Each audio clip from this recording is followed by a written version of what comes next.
డిఎస్ఏలో A stands for algorithm. అసలు algorithm అంటే ఏంటి? ఒక సింపుల్ ఎగ్జాంపుల్తో స్టార్ట్ చేద్దాం. ఇంట్లో రైస్ ఎలా కుక్ చేస్తాం? అల్గారిథం అంటే ఏంటో చెప్తా అని అన్నం వండడం చెప్తా అంటున్నాడు అనుకుంటున్నారా? రైస్ ప్రిపేర్ చేయడానికి ఒక గ్లాస్ బియ్యం తీసుకొని బాగా కడిగి ఆ కడిగిన బియ్యాన్ని 2 గ్లాసుల వాటర్ని కుక్కర్లో పెట్టి స్టవ్ ఆన్ చేసి 3 విజిల్ వచ్చాక స్టవ్ ఆఫ్ చేస్తే రైస్ రెడీ. ఈ స్టెప్స్ ఇదే సీక్వెన్స్లో ఫాలో అయితేనే మనం అనుకున్నట్టు రైస్ ప్రిపేర్ అవుతుంది.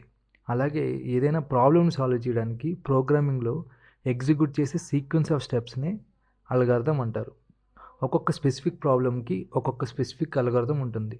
అంటే ఒక్కొక్క రెసిపీకి ఒక్కొక్క సీక్వెన్స్ ఆఫ్ స్టెప్స్ ఉన్నట్టు. అల్గారిథంలో ఇంపార్టెంట్గా గుర్తుపెట్టుకోవాల్సినవి ఇన్పుట్, ఏం ఇన్పుట్ ఇచ్చాం, అవుట్పుట్, ఏం ఎక్స్పెక్ట్ చేస్తున్నాం, డెఫినైట్నెస్, ప్రతి స్టెప్ ఎంత క్లియర్గా ఉంది, ఫైనైట్నెస్, ఎక్కడ స్టాప్ చేయాలి, ఎఫెక్టివ్నెస్, ప్రతి స్టెప్కి మనం చేసే ప్రొసీజర్లో ఎంత ఇంపార్టెన్స్ ఉంది.